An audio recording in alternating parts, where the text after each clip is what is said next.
Hey everybody, welcome in Pro Football Irlanda, week 11 of the NFL season. We are in double-digit territory, folks.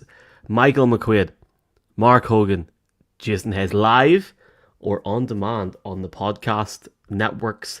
Delighted to be joined with you all, presented by 888 Sport, the official betting partner of the NFL in Ireland and the UK as well. Mark, first off, while I get this lovely stream set up, what's crack out in? I think I'm doing all right. I'm not quite sure where I am.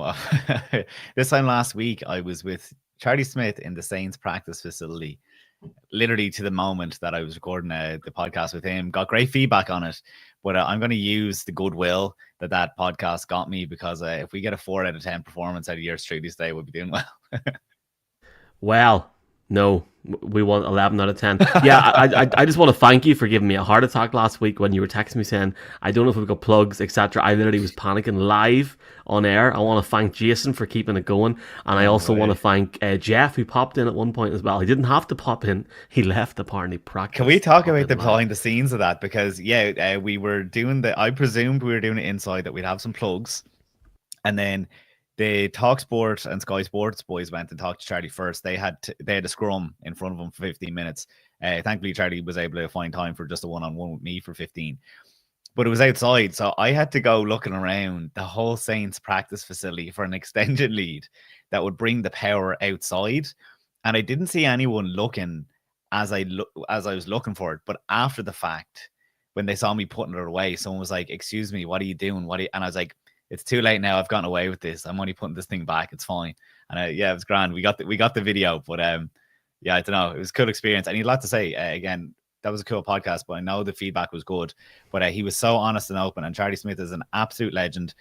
And you could not ask for a better face of the NFL from Ireland if you're the New Orleans Saints. He's what a guy. Yeah, a bit of a mad weekend last week. Obviously, just a public acknowledgement as well to Charlie, and a big thanks to him.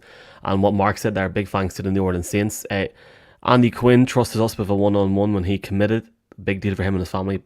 Huge congrats, Andy, as well. It's been great to see him over the last few days. Really appreciate his help. And then to chat to Jude as well has been class. Lads, 2 years ago, where was this brand? Where was this brand 2 years ago? It wasn't even here 2 years ago, which says a lot. Jason, what's the crack, lad? Very good. You guys have been busy. You're talking about all the Trojan work that Jason. Jason is running the show behind us. I wish I had a cool kicker story, but I'll leave the kicker interviews to you guys for now. But no, it's great to see from afar. Good to have the band back together too. It feels like we've been chopping and changing combos for the last few weeks. I actually feel really bad for those lads on Sunday night, Connor and Jake, because like literally I was on week 1, week 2, week 3, and then I went away for like 5 weeks, came back for another week, couldn't do the week after, and now I'm going on this week, so looking forward to hearing that on Sunday night. But Mark, I haven't even told you this yet. So something happened and I haven't told you. So can I put a pin in that for a second? Is our live show not this weekend? Or not our live show, our in-person, is that not this weekend? We have a big night on Sunday night with the Packers. First of all, plug that while I'm giving you the opportunity. And second of all, you're going to get back to Belfast and do a podcast after being down in Dublin at a live show. It's like 8:45 train back in Portadown at 10:20. Listen to Jay Lawrence and the lads. Shout out to them in TalkSport 2, 25-minute drive. Catch a lot of the action on my phone or my laptop on the train up, and jump in Connor and Jacob late. I feel like I really enjoy their podcast. It's different and it's more sort of relaxed, and I really enjoy that. So I'm going to be on the podcast, and I'm looking forward to it. It's good crack. It's good energy, and it's just what I needed that time of the night before I edit the podcast at 1:00 in the morning. But I have to give a massive shout out this week to Mark Simpson. Mark Simpson, who is from BBC Newsline, was accredited with us last week, and I actually have not told Mark Hogan this. I don't think I told Jason either. Mark got on the 6:00 flight from Dublin to Munich on Aer Lingus, and 20 minutes before landing, I want to give a big shout out to the pilot who diverted to Dusseldorf, and that whole plane. The whole plane full of Giants fans and full of Panthers, at least a couple of fans, and Mark, who's a huge Giants fan, had locker room access, had sideline access. 370 miles away from Munich, couldn't make it. And obviously, props to the NFL for their understanding. And I just love how as you can see, if you're watching this, I have not told these boys this, and I just remembered it. It's been a bit of a mad week. I'm sorry, lads. But Mark, if you're watching this, we appreciate you, and I know that's been a very difficult couple of days. I felt for him. Mark. Sorry, now that you say that you feel sorry for him, it's like I'm almost in tears laughing at how.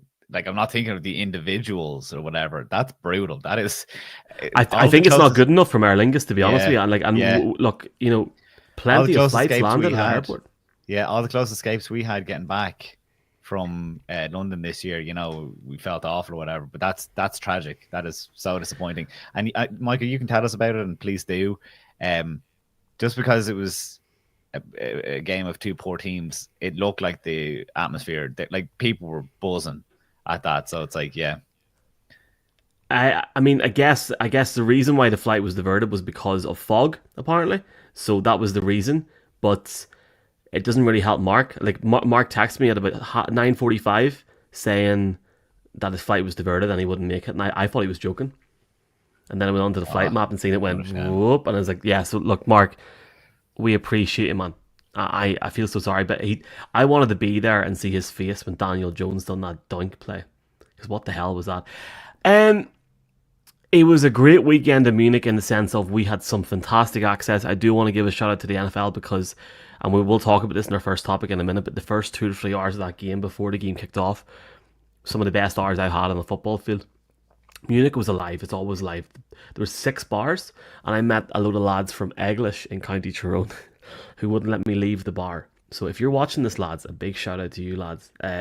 Good weekend. We may or may not have entered a competition for 2 tickets or 4 tickets to go to a Tampa Bay Buccaneers game with flights from Frankfurt, and we may or may not have been using our phones for the answers. I don't know who won that competition. It wasn't as good as 2 years ago. It wasn't. But nothing's going to top 2 years ago, It was better than the London games. It was better crack, and I shouldn't be saying that because we're in the guts of a Super Bowl window here, but it was. And I really appreciate what the NFL UK have done for us, but certainly it was better crack. The atmosphere was better than the London game, but the London games are special as well. That Bears game was amazing. Jason, did you have a chance to watch the game at home? How did you find it? And apparently Jason Bell completely butchered Country Roads. Is that true? I can't account for that now. I didn't see his rendition of Country Roads. I'm sure he gave a nice version. In terms of the atmosphere being better, I think it's no surprise. We've seen what the German fans have done since the game has moved there. And they're probably still in the honeymoon period where it's still a massive occasion every time the NFL is coming to Germany. Whereas, as we discussed last week, the NFL is just London's part of the schedule. It's been happening for how many years now? Almost nearly 20 years. So there's a bit of that involved as well, where the local fans are people who are going year after year, and they might not have that Christmas morning like excitement every time. That doesn't make it less special, in my opinion. I like the fact that it's becoming a cornerstone of the NFL schedule year in, year out. Well, you lads were definitely missed last weekend. Big shout out to Andy, came with us, and he was like a celebrity. I'm not even joking. All the Academy lads were jumping around him. Really good crack. I want to give a shout out to the NFL Academy people and just everybody we met there last weekend. And that really goes into the next segment. I'm not lying about this. I literally have the video for proof whenever I tweeted it out. I was standing behind the commissioner of the TV broadcast, and obviously, in case people aren't aware about this, he's wearing an earpiece and he's just talking normally, like this here, for example. So in a stadium that was filling up, Football Bromance, the guys were doing a live podcast for the first hour of that. And this was I actually thought it was pre-recorded. I didn't think it was live. And obviously Goodell mentioned about the prospect of an NFL game in Ireland as early as next year, and it sort of seemed quite obvious that it's going to happen next year. I guess, Mark, as I promote this to the masses, you were 7 hours behind, so I texted you saying, "Have you seen the news?" And you didn't have a clue what I was saying, did you? No idea. I was getting out of bed. Yeah, I woke up to. Have you seen the news? Have you seen Goodell? And I jumped awake thinking an Ireland game had been announced. because I could tell from your tone you were certainly excited. So I was brought slightly back out again, but yeah, the quote was wild. I saw the clip obviously of Colleen Wolfe. Way to go, you, Michael, or Jason, whoever was able to get that, and the reaction to it is class because I know she shared it or whatever. But it's been a weird week. I know the Irish Examiner has a piece separate to that. It was recorded before I ever read that. I was on FM 104 here in Dublin. They gave me a call because they're like, it's clearly on the agenda right now for like, you know, the media people here in Ireland, the mainstream media, I should say. So it certainly has gotten an awful lot of attention, so much so that in New Orleans over the weekend, people were talking about it as well. So yeah. I mean, we're always saying this. I think that people now are waiting for an announcement. They're kind of fed up with this being strung along because, like I've been saying, it's if not when, really. But I think that you still have to sit up and something like that. Because I know Goodell gave you the quote a few weeks ago, Michael. So it's like, what's the difference between him saying that and saying it to Colleen Wolfe? There's not really a difference. It was just I think it was different.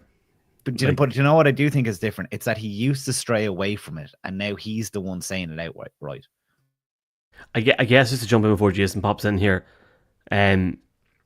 let's cut around the edges. I obviously present a podcast for a team here in Ireland, so I am talking as a fan here. I'm not trying to get in trouble.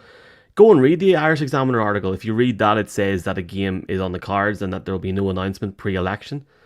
You know, us lads have a proper election up here during the summer, lads. Like, who wants an election in November? I'm joking. The last UK general election was held in December 2019 before the last one, so I'm only messing. It's just a pity that if you go by that article, that if there was no election at the moment, or if the election had been pushed back a bit further, that it would be announced, and that's what they're trying to say. They also state, and this is me saying what they have stated, they state that officials from the GAA and also Croke Park were at the Allianz Arena at the weekend to examine and to speak to NFL officials, including Mr. Roger Goodell. My understanding is, and this is about as far as I'm going to go with this on this broadcast or publicly until anything is announced, or I'm given the go-ahead to put the biggest tweet of my life out, not going to happen. My understanding is that it's close, but it's still not there yet. So that's why there actually hasn't been too much of a comeback on the media from this today. So like that article is not popped on social media from what I've seen. Do you know what? From behind the scenes and understanding about how the journalism side in that sphere works, the Irish Examiner have sourced that, and I don't know who the source is, Michael. I don't know, Jason. I don't know if you got that. Seems to be a pretty important source, or sorry, a pretty prominent source. So the Irish Examiner have certainly got one there. Yeah, the Allianz, like they're being a representative the other day. I mean, someone in the know was giving out a lot, and there's obviously a lot of confidence from that person, whoever the source is, that it's very far along the way. It's interesting, Mike, that you talk about the election, because it's kind of like, when will this thing get announced if it's that close? We're obviously into an election now. I would have thought that they would have rushed it over the line so that Catherine Martin, the Minister for Tourism and Sport, like, she would want to say, in terms of tourism and sport, I am the person that, in my role as a minister, I was the one that brought the NFL to Ireland. Because if there's a complete shake-up now in a couple of weeks' time, and it's this close to just here, please sign on the dotted line, that is massive for whoever is going to be the sports and tourism minister in a week's time. So I'm surprised that they didn't try and rush it over the line. So there obviously is a little bit more work to do. I would hope that it could be announced at the Super Bowl, a bit like Madrid last year. In terms of a January announcement, the Steelers are too in the thick of a playoff race to be thinking now in the next 6 weeks or so, because they're obviously going to have to wait for this election in 2 weeks. I don't see them being able to announce now before the Super Bowl because of the Steelers being so heavily involved. And Jason, I do want to get you in here. I guess what I will say is, we are waiting. We're waiting to find out what's going on here. And my understanding from speaking to government officials, not anybody inclined about a game, I just asked the question, are these ministers still in their roles during an election period, Jason? And I was told yes. And I asked the TV person. I did not ask about the NFL in case people are listening to this. But that means they could probably still make a decision or sign off something for the government, because obviously over the next 3 to 4 weeks in the Republic, you're going to have, you know, key things that need to be signed off on, purchased on, etc. A couple of billion to fire into the reserve. And just on top of that, that was a joke, if anybody got that. A happy joke in that sense. Just on that, Jason, I guess let's sort of shift towards, if there is a game, I think, you know, personally, I would like to see a game before London next year. I'd like to see a game in week 3 or week 4 of the season before we go to that triple header in London, because we know, and the initial whisperings started to come out early last week about a game in Berlin, and then Mr. Goodell confirmed that. Jason, I don't think Mr. Goodell says something without having meaning. So I think the game's going to happen as a fan, personally. Anything other than that, I don't know. I have not been told anything to make me concretely suggest that, bar Mr. Goodell's comments. So I do want to put that just on public record. But I guess for you, Jason, if it was week 3 or week 4, we have the prospect of a game in August which opens up the football season for the whole United States and frankly the world that are fans. Week 0, everyone's watching it. Kansas State are currently top 20 in the nation, so they should be decent next year. And then potentially we could have an NFL game the month after, 3 or 4 weeks after. As a fan in Ireland, that's unreal, to be honest with you. I mean, it took us a month to recover from the college game this year. So I think as long as they give us enough gap to recover from the chaos that is the college football game, I'll be happy. Look, Croke Park, it used to have a big game in September, so there was a slot there to fill with the sport of American football. So look, I'm hoping for a Croke Park September game. Who knows? As you say, there's a lot going on.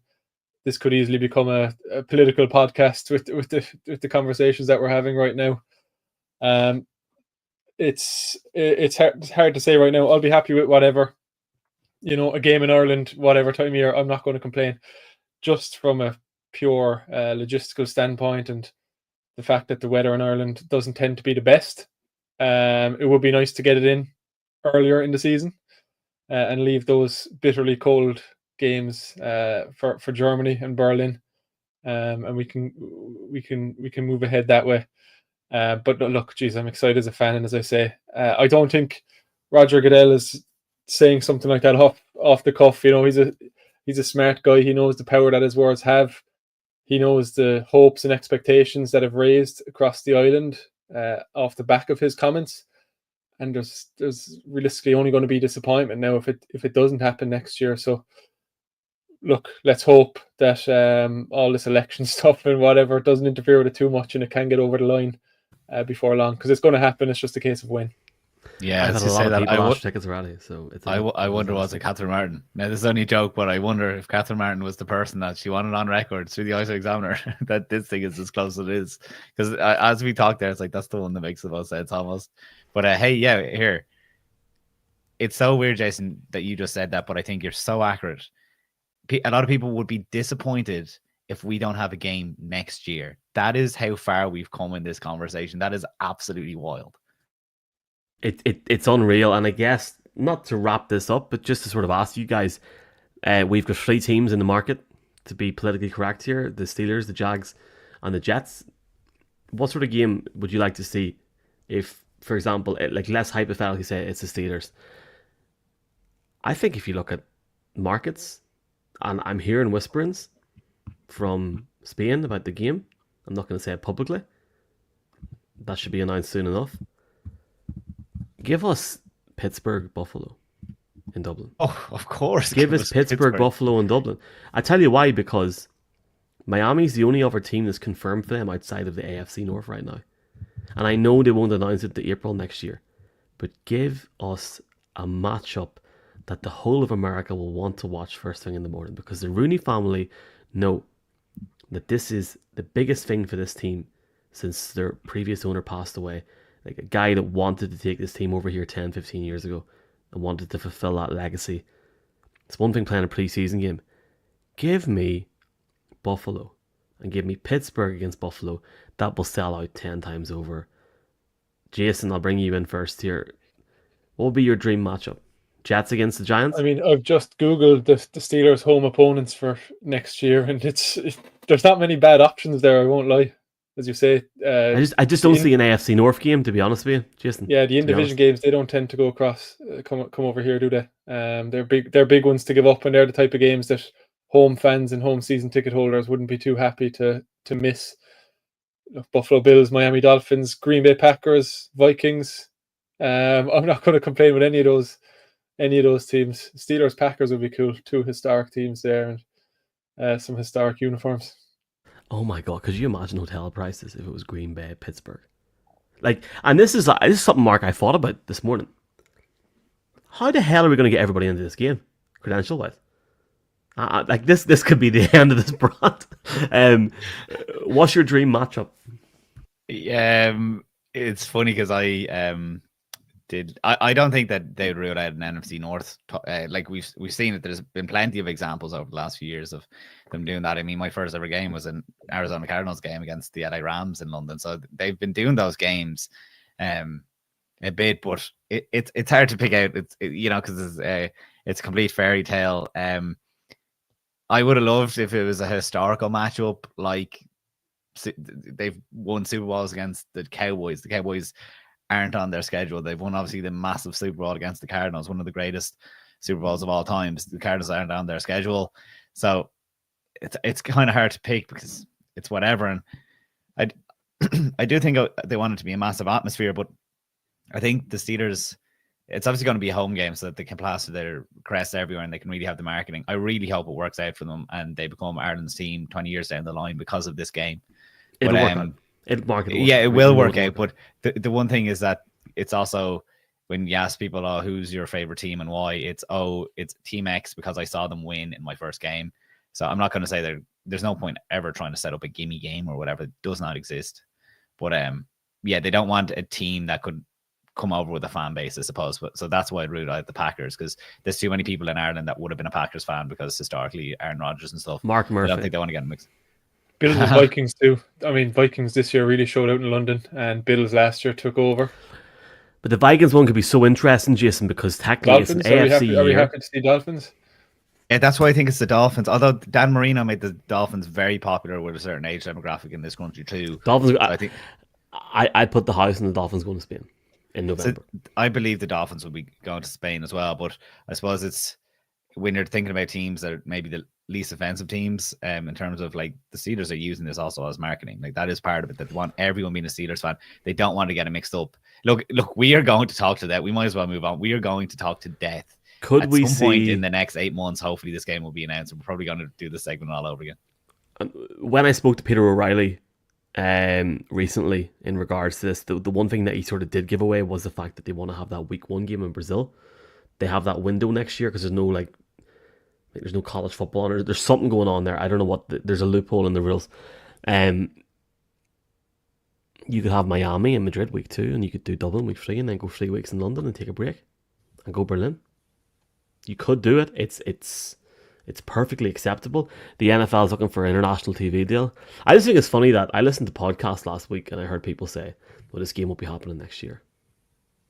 Well, it is, clearly. So listen to us, folks, if you get the chance. We love talking about a bit of football and go over from there. What's the next topic? We can't. haven't talked any I am going to get in trouble with it. Mark so I in just New gotta Orleans. keep going. Jeez Louise, I thought we talked How about that. is the city set for Super Bowl? Can I just say first off, as somebody that met, I was lucky enough to meet Charlie Smith in April. I don't even know what. Yeah, April last year. That lad looks like he's like literally grown by double his size. He looks huge, Mark. He's huge. It's just a pity he's a Down fan. Oh my god. I want to joke, Charles. Charlie is sorry, I didn't know we were quite going into this in this capacity. I would love to gush for the next 30 minutes if you allow me, of the city of New Orleans and how hospitable and fantastic they were. There'll be content. We wouldn't know Jeff because the Wi-Fi was atrocious, so we wouldn't know. Well, I wasn't chatting to you. Do you know what I mean? Like, yeah, it is being edited behind the scenes. I hope that I know we had a couple of boys, Gary and Jer, coming over to Vegas last year. If anyone's thinking of pulling the trigger, I think hands down this will be the best Super Bowl I've been over at. I just think the city, they are so proud. They're so like the Irish. They're so proud of where they're from, and they love showing off just like their personality and looking after their guests. That I could not have had a better week. I should absolutely say I was invited and I was brought over, but that does not take away from my feelings. It was incredible, and that man right there, Charlie Smith, was hugely a part of that. He's as generous with his time. He's as nice of a guy, and you're dead right. I look back, they obviously gave me one of those sheets with all the numbers on it. I was like, what's Charlie billed at? It's 6'4", 210 pounds.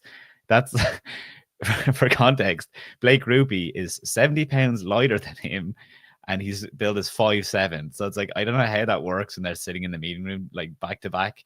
They must be polar opposites.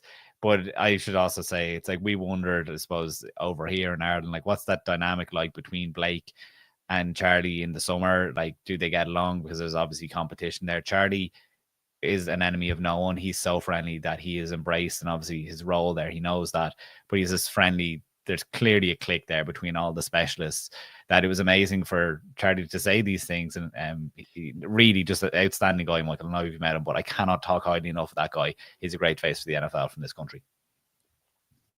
Did you get a chance to meet the Rizzler? No, I did not. I did Was not. it a boom? Was New Orleans a boom or a doom? His passion, man. His passion. I was watching it on the sideline. I did not get to meet him. I thought we were going to get to meet him. Not meet him. Thought he was having a press conference. We were told no, head coach is on Wednesday. We were there on the Thursday, so we just missed out on him. So no, my God, that guy. The team rallied hard from. That's what I picked up on the ground. That the team really, really, really, really respects Rizzo. So what a guy. Jason, are you a big fan of the Rizzler? I am, yeah. He's brought innovative things into the team, such as warming up. I don't know, did you see that? Are we on the same journey here together? I feel like we're looking at two different things, boys. Like technically, the Rizzler to me is that like little chubby boy on TikTok. Yeah, no one knows who the Rizzler is. What are you talking about? I thought do you remember we were sitting? Do you remember we were sitting and we were talking about the double? Yeah, I know who you're talking about, but I presumed we were talking about Rizzo. But this is what I mean. Everyone's calling him the Rizzler because of the wee kid. Do you know Rizzler, Jason? No. I have no idea what you're talking Where about. have you, lads? You boys are off the cuff here. Like, where have you boys been? We've just lost all of our demographic under the age of 22. Yeah, but the Rizzlers, where is that these days? Like, everyone's talking about the Rizzler and about AJ and Big Justice. Did you go to Costco? No, you get a double chunk chocolate cookie, or is that? He's a TikToker, Jason. He's a TikToker. Oh, the cost. Yeah. No, I've just googled him. Yeah. I didn't know he was called a Rizzler. I recognize the three of them. I do. Yeah, the boom. Yeah, I was wondering what that boom was. I thought Rizzo said that quote. I did. Look, there we go. This there were so many opportunities for Mark to ask. This offseason will hold auditions for someone under the age of 22 to join this broadcast. That we, Michael, you have someone to talk TikTok with in the future. It's this guy here, Jason. Know me as the Rizzler. I'm the Panther dressed in black. Once I give your girl the rich face, there's no chance she's coming back. I hang with Yeah, no. Once Do you know I when you give say your you're girl like the very face. busy or you're had a long day, Michael? Is this are you just like researching TikTok or what's going on? Lad, like the Rizzler's huge. And Rizzo's getting as big as that, you know, like Rizzo had a big weekend. Isn't it I swear ironic we're an that NFL podcast, lads? I swear we're an NFL podcast. But isn't it ironic like that isn't it ironic that Rizzo, who was Charlie's special teams coach, is now the head coach of that team? That is such I don't want to say anything. I don't want to jinx anything. But that seems big, lads. It seems big.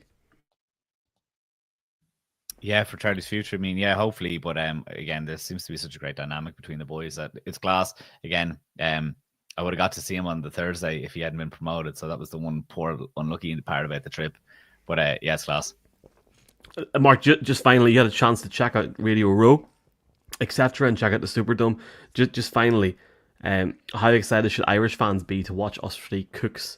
And maybe the other lads, like maybe the business guy Jacob's going to come back. I don't know, for another comeback. But how excited should Irish people be to see us lads on the telly in February, hopefully? Yeah, no, city that's built to host. Again, the content will be coming.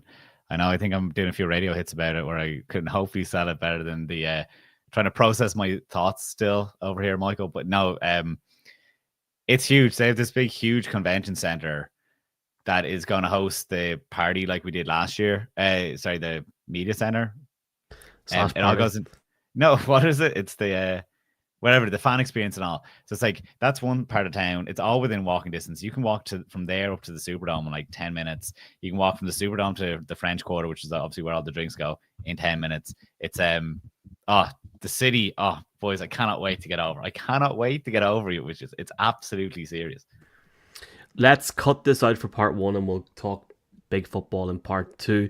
Just so everyone's aware about this, we are going to have dates with Jeff Reinbold announced for December the 13th in Belfast and December the 14th in Dublin and Gorey this weekend. once Jeff signs. There's not a thing being announced until that man has flights booked. I'm not doing it. So I love you, Jeff, but just listen out for that this weekend, folks. We're in Dublin on Sunday. We're dragging Mark out for another NFL Sunday. Packers, Bears, 150 Packers fans coming. Go Pack, go! And yeah, just want to give a big shout out to Steve Diddy and the whole of the Packers team. The Packers lads get a big boom from me. No Riz face here. We will chat to you on the other side in part 2 in this podcast. Not one bit of football talk, lads. Not one bit of football talk. Part 2, here we go. Here we go hard. 3, 2, 1. Hey everybody, welcome to part 2 of the Pro Football Ireland Week 11 podcast. We are 7 weeks away from the end of the season, and the next time we'll all be together, we'll be sitting eating gumbo on 0.1 megabit of Wi-Fi and 1 bar of 2G in New Orleans, Louisiana. Really looking forward to it. That's actually like not that long away now. I have an announcement to make. I'm going to the Steelers-Chiefs game on Christmas Day. Don't even ask me how I've bluffed that. Don't ask me. And it's not the only game we're going to, right? Are we counting the Giants-Colts game? No, probably not. Is that a football game? I'm going to get in trouble. I need to shut up. I'm hoping to go to the Eagles game against the Cowboys, but mainly because I've never been to Philly. And I want to try out the press box food. Let's leave it at that. Oh, anyway, looking forward to that game on Christmas Day. If the Chiefs, and we're going to talk about this game in this segment and in this second part, if that Chiefs team win this week, could you imagine a situation Kansas City go into Pittsburgh 15-0 and the whole of the world is watching on Christmas Day and I'm sitting like in Egypt like, Jesus boys, it's good crack. Anyway, presented by Idiot Sport, the official betting partner of the NFL in Ireland and the UK. New Orleans bound in a few weeks. Mark, you were in New Orleans last week. We're going to go a bit more west in this segment. Shout out to Mr. Hayes for these incredible segments. Is the NFC West the most balanced division in football? And there actually is some breaking news that we should probably talk about. Harrison Butker's out until at least the playoffs. He is getting surgery to trim his meniscus. Say a prayer for him. Mark, go on ahead. Oh, wow. It was the most... I thought we will talk Bills Chiefs in a little bit. I've been tasked with talking about the Arizona Cardinals. Jason did put himself on Cardinals Watch when I was last on 2 weeks ago. So way to go, you, Jason, remembering that and honoring that you won't talk about it. I've been at a different place with the Cardinals as a fan this year. Do you know what? And I was actually thinking about this ahead of the podcast, and it's like, well, why am I like that? And it's actually because I've fallen away from one of my favorite podcasts, Cardinals Underground. It's just, it used to make me so jazzed as a Cardinals fan, but maybe a bit of a homer. So I just haven't been listening to that as much, and maybe I'm doing it from a different perspective. But as a result, Jason, not that we've butted heads on this, but sometimes I've kind of wondered, like, why do you have faith in so and so? But it's like, when it comes to the offense right now, it's like the offense clearly is on fire. Like, I think they're top 10 in DVOA and all these kind of things. Like, but why has that happened? Now, Drew Petzing, the offensive coordinator, the writing was on the wall since last year, and we said this last year. It's like he's able to call a decent offense with no talent around. So then all of a sudden you get Marvin Harrison Jr. And it was always supposed to be like this. We talked about in the offense that in the offseason, as long as we got Marvin Harrison Jr., look at me referring to the team as we again. Who do I think I am? If the Cardinals got Marvin Harrison Jr., they were going to be on a good path. But it's not just Marvin Harrison Jr., Jason. I think you'd agree. It's also the running style of James Conner bursting through, lads. Like, there just seems to be 4 guys on his back at least 3 or 4 times a game. The same with Trey McBride. They're really uncoverable, these guys. So as you're giving more to those, if you're the defensive coordinator, if you're focusing on those more, we know that Marvin Harrison has the catches. And then Kyler Murray is just so comfortable in the offense. It's wild. Like, we know last year he came in injured, but he has a real grasp of it. He's playing at an insane level. Like, some of the dimes he's dropping across the field, Greg Dortch, Michael Wilson, like, he's playing out of his skin. But I do think it's because the offense has been opened up by James Conner and Trey McBride. And the scheming, like I said, going back to last year, was always going to be there. But Drew Petzing is like on another level right now. The way he's like designing runs and stuff is just insane. So I don't have a problem with the offense. Where my reservation has been the whole time is certainly on the defense. And it doesn't make sense. Some of the guys that are putting their hand up and playing really well. Now, Garrett Williams, I think, is flying under the radar. He's having a fantastic season. He's a second-year player. But we talked in the offseason about they had so many draft picks. And you're saying, oh, what was it, Jason? 11, 12 draft picks? Yeah, something insane. They had like 4 third-round picks, 2 second-round picks. They put a lot on the defense because that defense need a lot of talent. Those draft picks have not turned into starters. I think there's only one starter on it. Even their first round, end of the first round, their second draft pick, Robinson, has not made it into the team yet. But this is where we talk about Thanksgiving and those players developing, and the likes of Max Melton and stuff, maybe playing a bit more. But the Cardinals, a bit like the Washington defense with Dan Quinn, are just playing out of their skin. The Cardinals have been blessed lucky with injuries as well, it has to be said. But the formula is just working right now. They're definitely, some of their parts are equating to a lot more than they look individually. So I'm really excited about the Cardinals. I just hope that they can hold on. And that injury luck has to stay there because, you know, like I said, if you lose James Connors, we're not really sure what Trey Benson, like, he looks great, but James Conner is definitely the workhorse right now. If you lost to Trey McBride, I think the offense, although they do have a couple of tight ends that look nice stashed there, they have nice depth kind of in a weird way, but I'm ranting and raving and probably going on a bit too long. You've let me talk about it, but I'm quite positive about them behind it all. What's your thoughts? I think you're going to look at Seattle, Jason. Yeah. Sorry, I think Wi-Fi cut out, but I think you said my name, Mick. Yeah, I probably have been a bit more positive, Mark, and I'm kind of optimistic watching the Cardinals. That's just the way. I don't know why. After watching them for the past 20 years, you think I'd would have had a bit of cop on and know that it's going to end bad eventually. But I think what Jan Gannon's doing is just very different to what we've seen other coaches do. I love this kind of no-name defense, and he's just getting players to reach their potential, which is what a head coach is there to do. So, yeah, very fun team to watch right now for those who haven't been watching them. I'm going to talk about the Seattle Seahawks, who are kind of going downhill. Not too fun of a team to watch right now. They had that very strong 3-0 start out the gate this season, but they've now lost 5 of their last 6 games. And they're 4-5, you know, as this segment's titled, is the NFC West the most balanced division in football. It's still all ahead of them. They can still control their own destiny. And the next few games are going to be a big part of that because 3 of the next 4 are against San Francisco and then Arizona twice. They just lost to the Rams in their last game. So that's 4 out of 5 games in a row where they're playing a divisional opponent. But there are some glaring issues on this Seattle team, both on offense and defense. And I think some of the moves that Mike McDonald and Schneider have made is reflective of the fact that they have some issues to address. Tyler Dodson just got released, linebacker. They got rid of Jerome Baker, their other linebacker. A couple of surprising moves because those guys are leading the team in tackles. But their new addition, Ernest Jones, who they traded for a couple of weeks ago from the Titans, he's been a nice addition. It's a defense that's really struggled against the run this year overall. But last week, led by Ernest Jones, he had 15 tackles. They allowed just 68 yards rushing to the Rams. So step in a positive direction. Big challenge this week against the team you're going to talk about in a second, Michael, the San Francisco 49ers.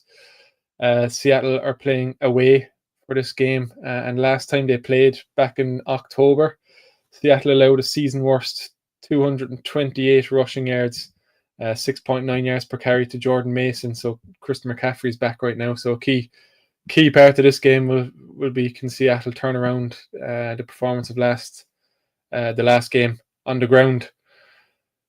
Talking about the offense then, you know, Geno Smith is a guy everyone loves because of his comeback story. It's kind of fallen away a bit, making a few Geno Smith-like mistakes.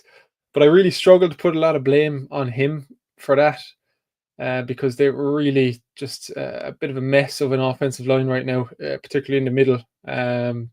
Questions over the guard and center. You know, they're mulling changes. Can't get a rushing attack going as a result. You know, Kenneth Walker's stats leave a lot to be desired. To be honest, there's not a lot of quarterbacks in the league who would be able to do much behind this offensive line. Geno Smith's doing what he can right now. But when you're under pressure as much as he is, you're going to make mistakes. And he is prone to making some mistakes. under pressure. There is some kind of questionable decision making as well. They run empty formation plays more than any team in the league, and when the offensive line is struggling as it is, you'd think they'd try and get more help in there and more blockers for Geno Smith, but he's being forced to make decisions and throw the ball in a second and a half at times. It's just not sustainable at all. DK Metcalf is looking like he'll come back this week against the 49ers, so that's a big addition, someone they've missed these last and Jackson Smith-Njigba, their other wide receiver, he had 180 yards against the Rams, so a nice breakout game for him. Would like to see him used more as well, especially with Metcalf coming back. We'll see if they can turn things around, but I think it's a tough challenge this week against the 49ers.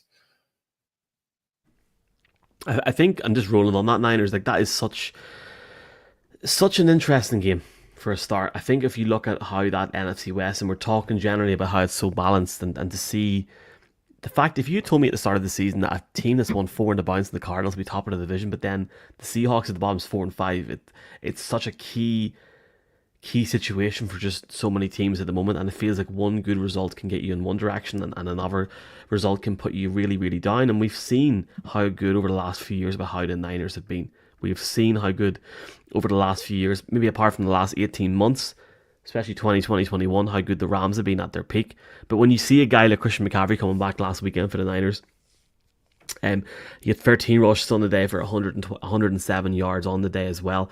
This guy is the X factor for this Niners team that they need, and with his return, you would expect to see the offense climb and get better. I guess the thing for me this year with the Niners, I mean, it's been great to have a guy from Tyrone actually on the sidelines for us in San Francisco, that's given me the ins and outs of what's going on in that locker room every Sunday, which is really, really good. But you know, you would expect them to get better on time. The versatility of players such as Deebo Samuel and Jennings really can add complexity to that, to the defensive schemes, while Kittle's presence, when he's healthy anyway, is more than a reliable target for this Niners team. You want to see a bit more consistency, but you know, on the other side of the ball, the defense has been relatively solid.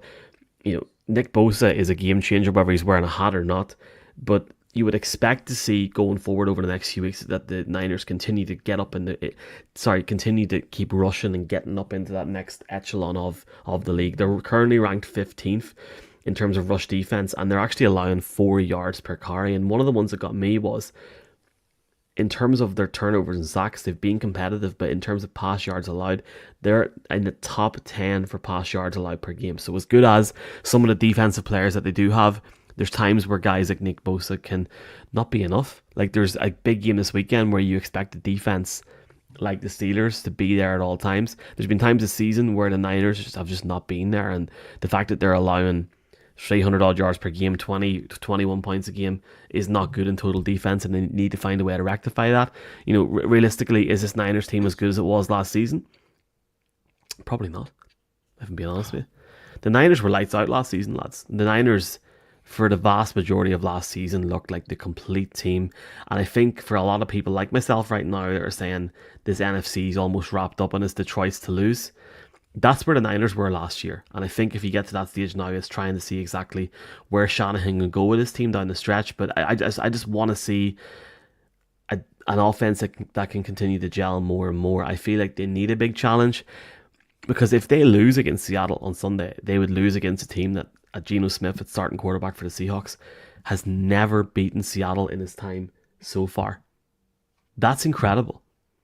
So the pressure's on Seattle. The game's in Levi Stadium this week. But generally, you know, I don't see the Niners winning the division at the moment. And would I have said that at the start of the year? No. I don't know what you guys think, but it just feels to me like the Niners have been disappointing, without Christian McCaffrey being out. Like, you can bring in Mason, lads, but I just feel like they just have not been that exciting to watch, or maybe I just expect the best from them. I don't know.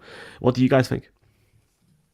Yeah, look, we got a comment from Gary there saying, looking at the NFC playoff picture, Niners might not even make it in because they could go toe-to-toe with the Minnesota Vikings. But I think that... And the North is so high at the minute as well. But I think we've been here before. 2021, the team was 3-4 after a few games. They traded for... Oh, no, that was when Shanahan obviously figured out the offense. He brought Deebo in a different direction, and they go and make the NFC playoff game. 2022, that's when they traded for McCaffrey at 3-4 and won 12 straight. The same kind of thing last year. They were after starting off 5-0 and then lost 3 games before their bye. and then they went on a tear again. That they seem to really be like, they get to this point in the season, and that's when they start to turn the screws. So that's why I've been quite nervous as a Cardinals fan, because I think if the 49ers are going to the playoffs, it's as the winner of the NFC West. I don't think that they can just, tinker along and then get in, that they will turn it on. But that's why, as a Cardinals fan, I'd be so worried that the Cardinals will hit a point that they can keep up. But if they start to fall behind, that's when the Cardinals can go through as a wildcard team. I think they're that good enough. But the 49ers, it's either high ceiling or low floor, and there's probably no in between. But I do expect we're going to see that ceiling now being hit over the next few weeks. We've got an absolutely huge game this Sunday. There's actually a couple of really big games. You got what was a big game 2 or 3 weeks ago between the Packers and the Bears is now just turning into a must-win game for the Packers to keep up with the Lions and to keep up with the Vikings in the NFC North, but it's still a rivalry game. We obviously have that Seahawks-Niners game, Jason, that we just talked about there now, but we also have the battle for the AFC North. The Steelers are top of the AFC North, and frankly, if they win this game on Sunday, the division rolls through them. And there's no point in saying otherwise. The Steelers, believe it or not, in week 11, this is their first game of the year in the AFC North. I know, Jason, that you're going to talk the Steelers' defense. Would you like to start us off and maybe talk about what's impressed you so much? Because I've seen TJ Watt come out this week and be very complimentary of Lamar Jackson on this offense. But if anybody can stop them, surely it's the Steelers team. I mean, in my opinion, it's the best defense in the league right now. Giving up just 16 points per game. Coming off a very impressive outing against the Commanders, where they slowed down that offense that was near unstoppable for the first half of the season.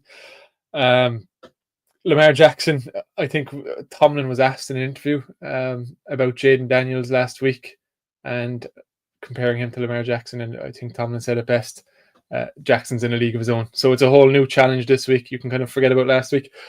But the recipe for success could potentially be the same. It'll just be much more difficult to execute, in the sense that they've got to be very disciplined rushing the passer and just as best as they can. TJ Watt, one of the best pass rushers in the league, he'll just have to eat it again, as he did last week.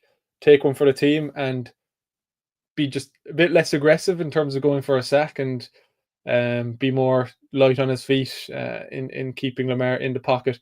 But he's going to get out. He's going to rush for some yardage. There's no escaping that. You just have to see what they can do. Stopping Derrick Henry obviously will be a big point in this game as well.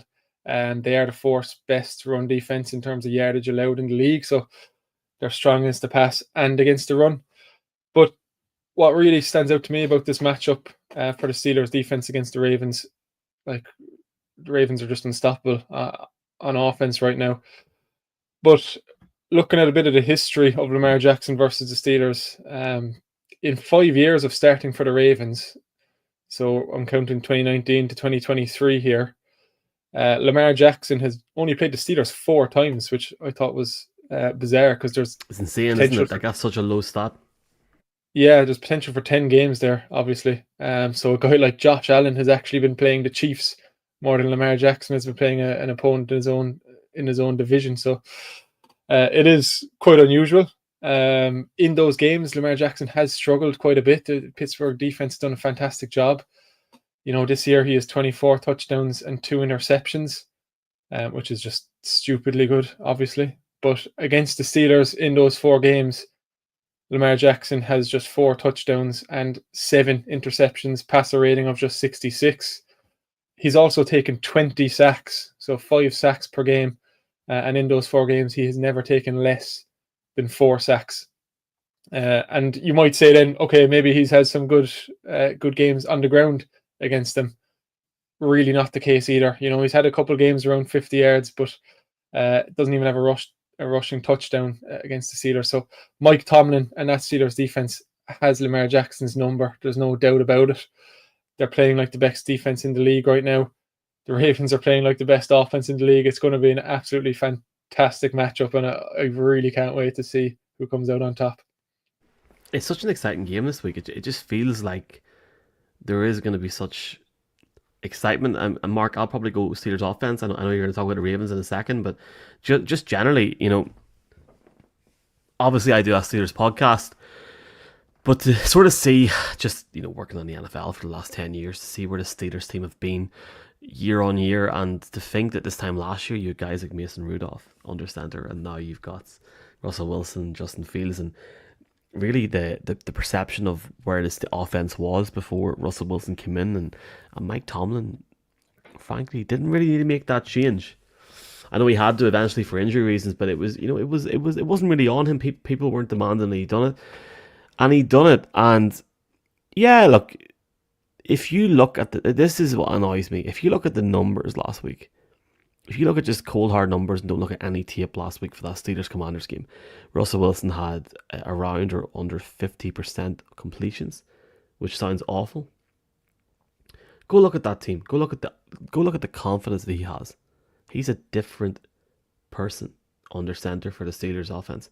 It's like watching Russell Wilson in Seattle again. He's confident. He can move. He knows when to get a pass out. The Steelers offensively have brought in a guy called Mike Williams, who has just reinvented himself in 1 week. Yes, he's had one catch. That's a touchdown in a game where a lot of people who are Steelers doubters would have thought that they were not going to win this game, and they won that game last week. But I guess the most important thing for me is the belief that Tomlin has given them.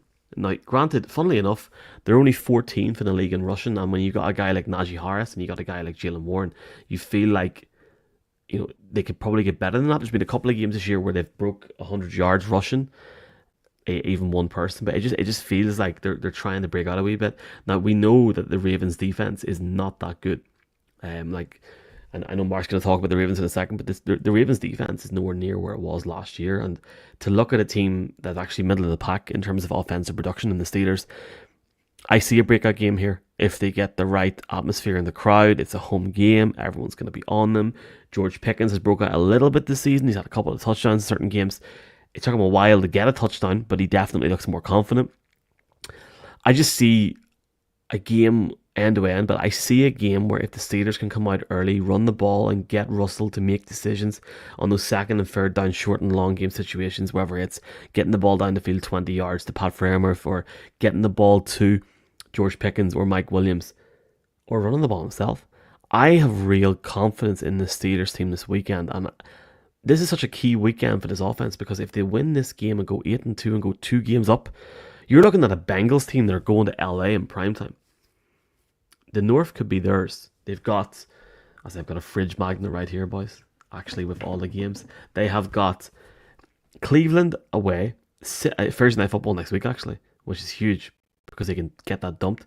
Cincinnati away, and then Cleveland at home. So if they were to win those 3 games, that's 10-2. They could be 11-2 going into the week before Christmas. That's huge. And honestly, I almost feel like for a neutral, imagine they were 11-2, imagine they were 12-2, and they were going to play that Chiefs team at 13-14 or 13-1 or whatever. Like who knows where the Chiefs will be at.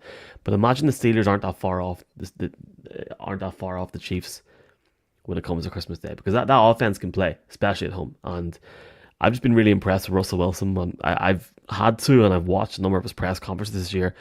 He seems reborn. I guess the big question we'll ask in 2 or 3 months: will they pay the 35 nip next year? I suggest at the moment they will. I love silence on the podcast. I was wondering how I transition into that, because it's like it would have made sense, and I'm not blaming you, but I must have transitioned in after the Steelers defense, because like we've talked about the Ravens defense not being the same as it was last year, but like this game comes like going forward with the Ravens, it all comes down to Derrick Henry and Lamar Jackson. Like we're watching it the other day, so against the Bengals Thursday Night Football, and everyone knows obviously the Bengals go for it, and they didn't play. So I wasn't annoyed with the Bengals going for it. I was annoyed with the percentages of going for the onside kick, but I would have loved to have seen in a situation where the Ravens had to pass, because you have 41 seconds left. Now I do think that timeouts would change this, but I want to see the Ravens offense operate when the run doesn't exist, because that's what you're playing against right now. They're so good at running the ball that you're giving all your you're giving all your assets to that. But then it's like the Ravens in a situation where they would have had to go against a throwing offense. They're the 26th ranked pass rush. Like, let's see what that happens. Whereas you are now going against the number one by a ways with Pittsburgh. The Pittsburgh absolutely you would have thought could have survived that kind of situation. So it's like, yeah, the stats are all there. Oh, Lamar Jackson against the pass rush. He hasn't seen one like this. So let's see how his passing is, because at the end of the day, it's a run first offense. And as long as that's there, like this is the defense, like Jason says, the Pittsburgh defense that's number one in the league. I think it'll be a very telling game this for whoever comes out on top, whether it's that breakout game for the Steelers, like you're saying, or whether it's if Lamar and Co can get over it this weekend, they've mastered playing top defenses. Let's go old school for a minute. Let's go picks. I'm taking Steelers. Who's taking the Ravens or Steelers here? Let's go for it. Are we being bound by these? Because I was 12-3 last week. I think a lot of people were 12-3 last week. All right, you just because we're not. I think a lot of people were 12. All right. I didn't even get my picks in for the games. No, I'd love to say the Steelers. I think on the podcast it's fine to say the Steelers, but they're the ones that have more to prove. Because it's like, since Russell got in there, we're actually like, do you know what? They're up there. There's the upper echelon of elite teams. They are one behind that to me. So they're trying to get across that now. Who have you got, JJ? Yeah, it's kind of like the bias of when each of us were assigned a team to research for this podcast. I feel like you're kind of almost always inclined to go with that team. But yeah, the history of the matchup and what the Steelers have managed to do in terms of containing Lamar Jackson, I'm going to go with the Steelers. It's going to be a close one, but yeah, I'll go with the Steelers. Here we go. Game of the week is the Bills Chiefs. Massive game in that late. And like Mark, that's the reason why I want to go on that podcast, because that's going to be a big one to talk about. It's first pip, and you get your podcast on a Monday morning, hearing me incessantly chant while I hear weird noises. I very much look forward to it. There could be a complete restructuring in the AFC after this weekend, and it's definitely going to find out teams because of that game. And the next one we're going to talk about, the Bills versus the Chiefs. Whoever wins this game, they go into they're the Super Bowl favorite hands down. You know, we all know what's going to happen in January. Don't worry, it happens every year.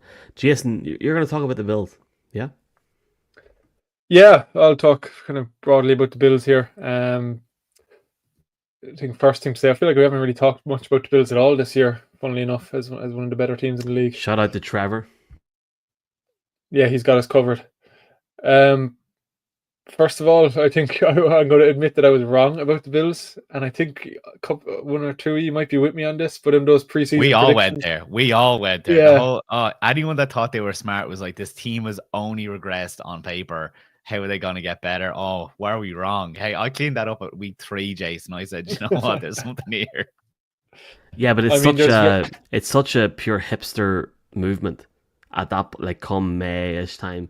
Oh yeah, I think Michael, I'm going to insert team here. Michael, we were talking about DeMar Hamlin becoming the starter, and he was a guy that they were going to cut. We were talking about you've lost Stephon Diggs, and you're just presuming Keon Coleman, who was the 100th wide receiver taken in the first round, that he was going to be good. Like, there was plenty, like, you'd lost all of your superstars on the defense. You had injuries galore. So it's like, and then it's like, Von Miller, what is he anymore? Like, there was plenty to dissect there. They'd only elevated guys that were backups last year.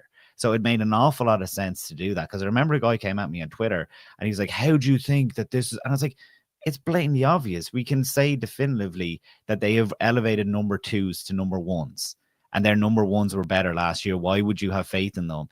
But it's that they're playing really well. Sean McDermott, we all talked about Sean McDermott being on the hot seat this year. Like, we all said that he has such expectations. Like, what about that storyline? That wasn't a hipster one at all. That was like, he was the number 1 hot seat ranked head coach going into the season, and he's blown that out of the water. Like, it's a fantastic job by them, but a lot of it also is that Josh Allen is playing out of his skin, and obviously the offense is working right now, but I think that it's putting him in harm's way. Yeah, it's going to be a tough matchup this weekend to keep that going. All his top 3 targets are in doubt. Mary Cooper and Dalton Kincaid tight end are questionable, and Keon Coleman is out, I believe.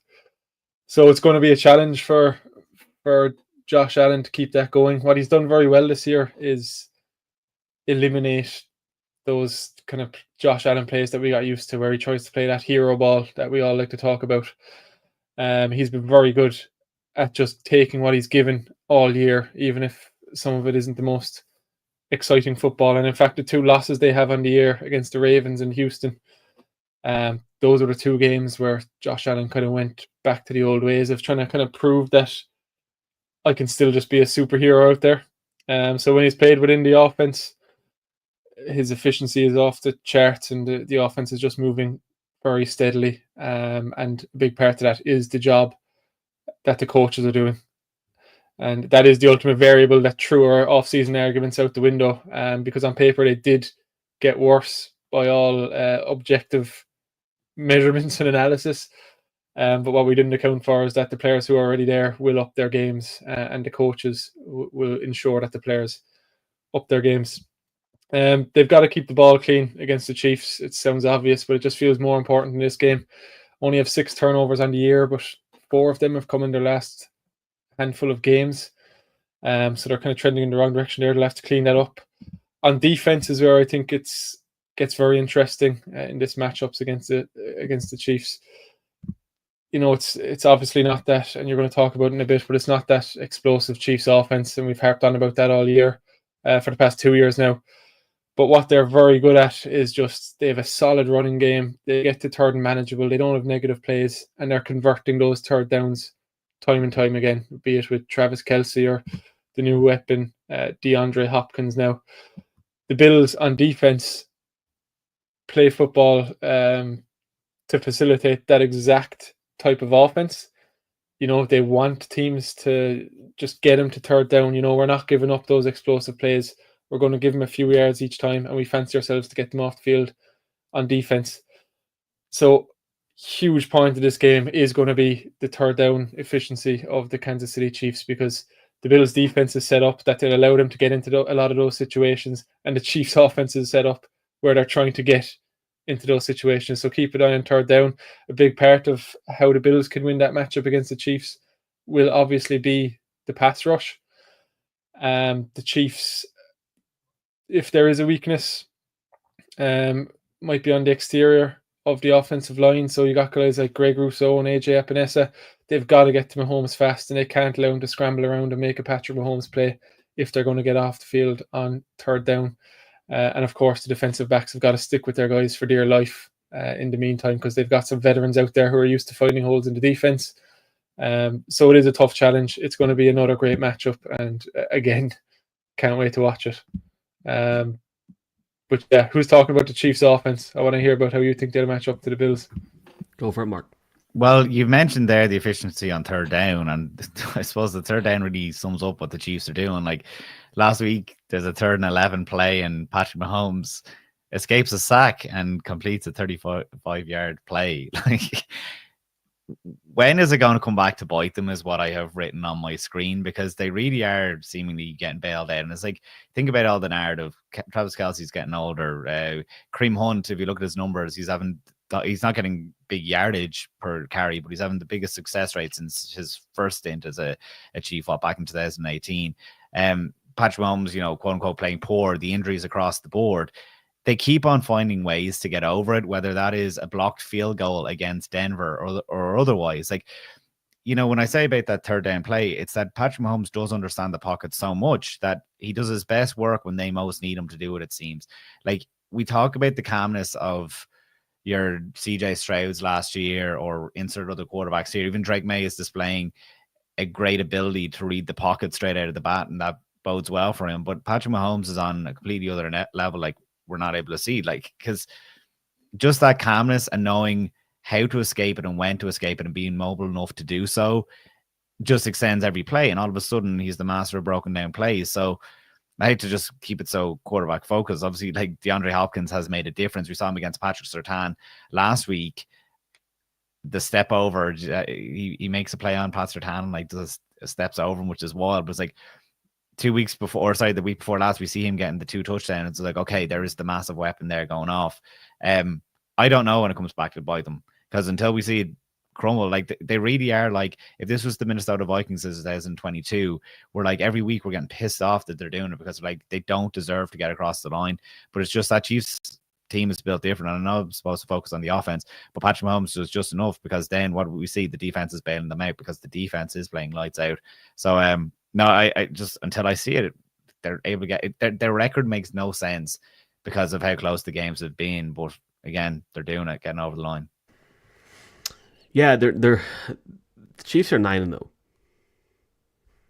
Nothing else matters. They're 9-0. They're probably playing some of not the worst football they have, but Patrick Mahomes is not playing anywhere near where he needs to be at in terms of where he needs to be at in 6 weeks' time. And frankly, Patrick Mahomes could give a damn right now because it doesn't matter. The biggest matchup this week is going to be Spags against Josh Allen. And we all know it. Realistically, first off, one of the biggest... So I used to down about Tuesday afternoon, Tuesday evening, and I try and make notes for this. Just for this podcast. And every week, there is always one stat that always stands out to me. And this week, I realized the Chiefs' defense has gone 30 games without allowing more than 28 points a game. Who was the last team to have a streak like that, lads? Anybody want to guess? You hate Ravens. silence, so you better give it. The Eagles between 2000 and 2002. And who was the head coach back then? Andy Reid. Andy Reid. Just, him with Spags is just unreal. Like some of the guys, some of the young lads on this defense. Leo Chenal, George Karlaftis, who we've met before, Justin Reed, Trent McDuffie, Chris Jones, Nick Bolton. They love him. If anybody has any time this week, read the piece on The Athletic of Spags this week. The fact that he takes the guys in. He makes them dinner. He makes them barbecue. He's their dad through the season. It's unreal. He's 64 years of age. Do you know what, Michael? I think that is so important. It's a storyline that we're seeing it's now. huge. I mentioned at the top of this segment with the Cardinals. Dan Quinn, I brought it up earlier on to a certain level, but that was based on the comments by Micah Parsons on his podcast 2 weeks ago that they just miss what Dan Quinn brings. That, watching boxing was one of the quotes that he gave, that making it personal to the players, and all the great head coaches do that, that you're one of the boys and that you play harder. There's countless other examples through history, but this year in particular, you do see that being a massive thing for teams. And those teams that we're talking about are doing well because maybe not so much the Chiefs. We know that they're hot as anything on their day, but yeah, the Chiefs or the Cardinals and the Commanders, that they are playing better than some of their parts. It's such a big point. Like, just going back to what I said at the start, I'm going to talk about their defense now, but Chiefs are 9-0, but it's the lowest point differential of any 9-0 team in NFL in any 9-0 team in NFL history, and it'll be interesting to see how that develops over the next few weeks. But the defense through 10 weeks of the season for the Chiefs has been formidable. In terms of points allowed, red zone defense, they've stood up, and yes, they got lucky last week in terms of special teams in the Broncos, but good teams get luck. Spags this season is leading the defense that ranks in top 10 in points allowed for the 5th time in 6 years. He has 4 Super Bowl rings, and I don't see how anybody can sit here tonight on the 14th of November and tell me he won't win a 5th at the end of the year. We all know exactly how good the pass rushers are in this defense, and especially their run defense as well, which is really interesting going up against Buffalo this week. They're allowing an average of just 83.2 rushing yards per game. That's the 3rd best in the league, and they're blitzing teams at a top 3 rate in the league as well. The Chiefs are allowing only 17.9 points per game so far this season. So if I'm Josh Allen and I'm seeing that, I'm thinking, what in the hell is going on here? Because they blitz Kansas City on about 37% of dropbacks, and that's the 3rd highest rate in the league. But Josh Allen this year has been for 700 passing yards, 11 touchdowns, and no interceptions against the blitz. And that actually has given him, per NFL Insights, the most passing touchdowns against the blitz in the entire league. That's because he's actually changed his play style up. So instead of having like a deep ball or scrambling, he is actually throwing the ball way quicker. Like, so for example, everyone's talking about how Lamar Jackson now has a bell cow to hand the ball off to, and he's not having to make big decisions on 3rd and 4th down. Josh Allen is just handing the ball off. He's throwing the ball quicker. He's throwing the ball actually quite shorter than he ever has in his career. And that's why he's on a 7-game win streak without an interception. Sorry, a 7-game streak without an interception. And that's the highest ever for a Bills quarterback. So that change in his play and the change in his offensive ability, if he can keep that up this Sunday, and the reason I'm talking about that is that he can win this game if he does that. But if he doesn't, and the Bills get at him early, and the Bills can't get an effective run game together, the Chiefs win this game. This is such a hard game to pick. Sorry, yeah, I just you're about to make your pick, but I just wanted to add there that the run game is massive. If he is missing those 3 targets in the passing game, you can, bet your life on it that they've been scheming up the strongest running game plan of the season that they have in a long time. So they'll do their best to get James Cook going against that stingy Kansas defense. But I think watch out for Josh Allen as well and his legs. He might put himself in harm's way more than he has been as of late. It might be a necessity. And just on that, I was going to say I'm going to take the Chiefs to win this game. Sean in the comments is saying the Chiefs, and I'm going to shout out Brian, who's going to the game. He's flying out tomorrow. You lucky, lucky man. Jesus, lads, eh? That'll be some game to go to. Mark, who's going to win this game? Are the Chiefs? Yeah, no. Do you know, it's class Irish lads going out to games. Like, once upon a time, maybe they were there, but we certainly didn't know about it. But we're getting and make sure to send us a picture, obviously, at the game. It's class. It's literally class to see them. I'm nearly certain Brian's got my WhatsApp, and he sent me a picture earlier this year, and I forgot to put him in it. So, Brian, I want to publicly apologize to you, mate. Nearly certain.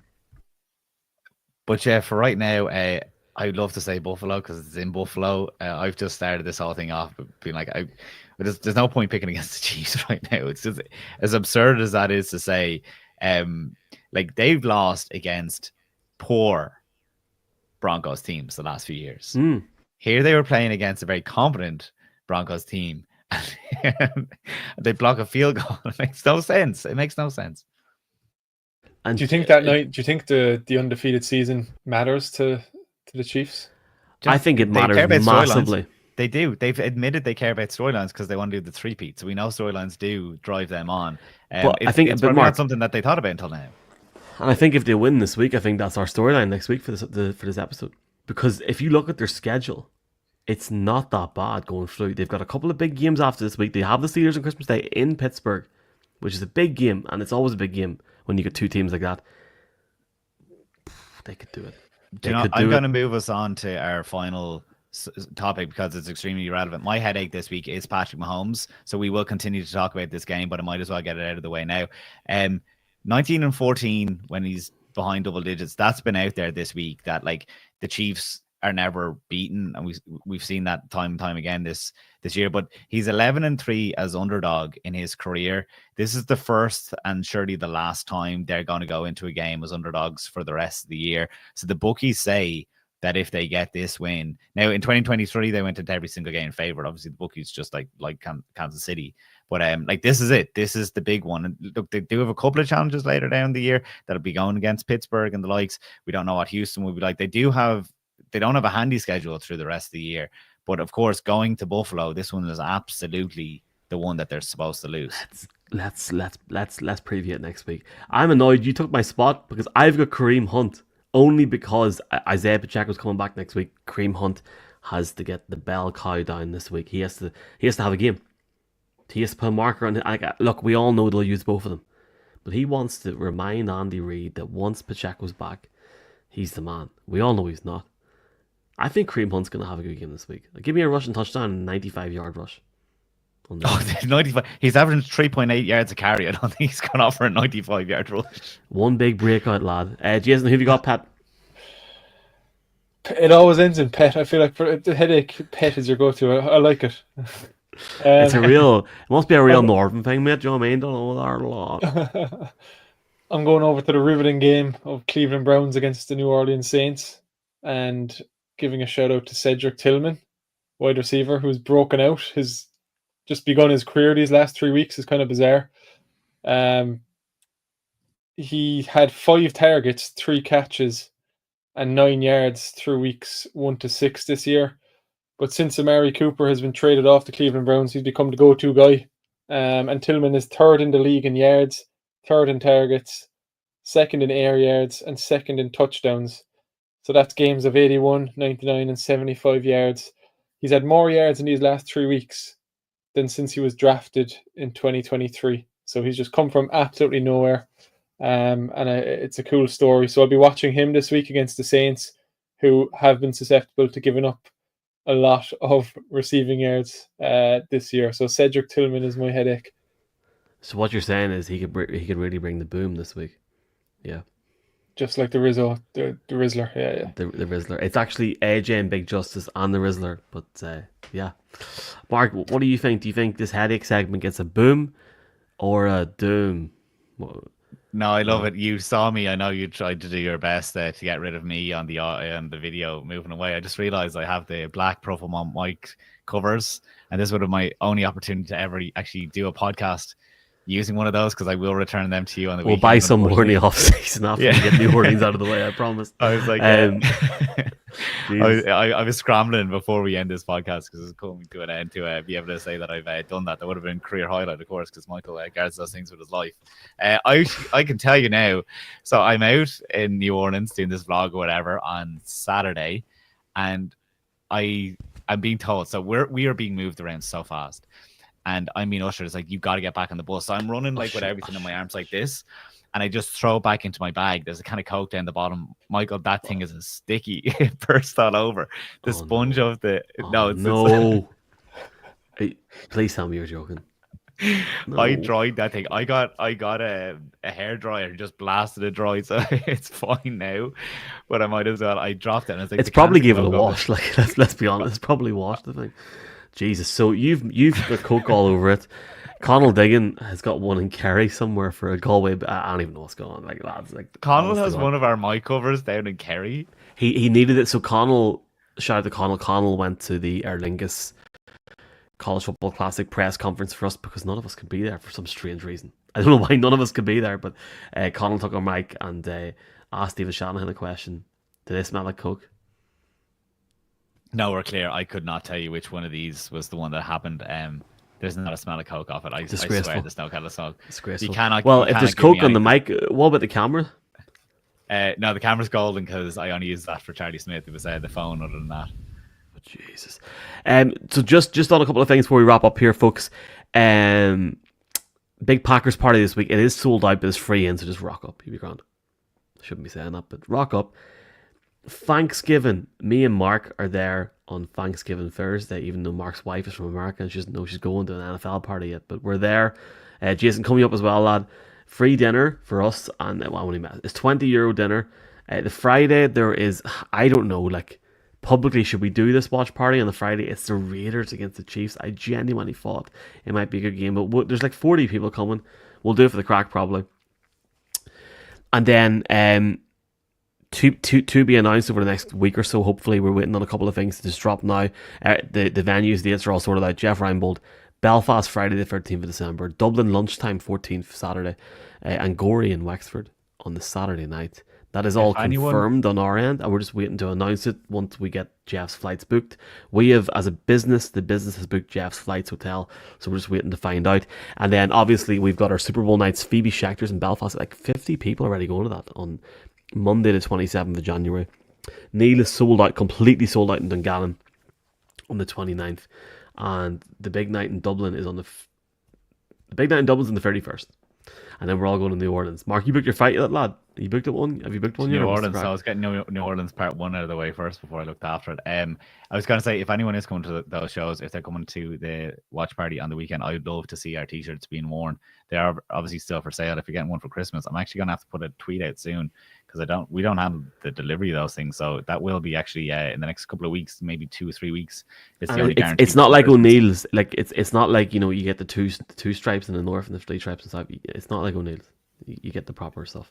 All right. You get the proper one. Yeah, I'll have to, but I will at some point. I'll have to take them offline just in terms of people being disappointed for Christmas. But please, if you have some, we've sold a bunch of them, which was really positive and fantastic and lovely. But I'd love to see some in person because we'll even have to put some of them up online. Yeah. All right, lads, I'm getting tired. I'm out of here. It's week 11, baby. Back for week 12 next week. I think we're all together until New Orleans now. Really appreciate everybody's support, Mark. I'll see you on Sunday at this Go Pack Go party. Excited to talk to Steve and the lads. Want to thank them publicly for their trust. That's their first ever party outside of a different bar in Dublin. We do appreciate it. It's a big night for them as well. 150 people coming. Michael, this here is I don't know the name of the Hamburg This is for me? American football team, but we have been given the Hamburg American football team as fans of ours, and they want to see us get a picture in front of the Halfpenny Bridge on Sunday. So I will see you and meet you at the Halfpenny Bridge before, and we got to get a picture for the boys. I've been calling it the Halfpenny Bridge for the last 20 years. But on that note, yeah, shout out to all them lads. Thanks, Mickey, for your live comment as well. We'll be back next Thursday night. And me, Connor, Jacob, Monday morning. We're not going to be live on video. I'm too tired for that. Looking forward to that. Jason, see you next Thursday as well, lad. Mark, see you the weekend.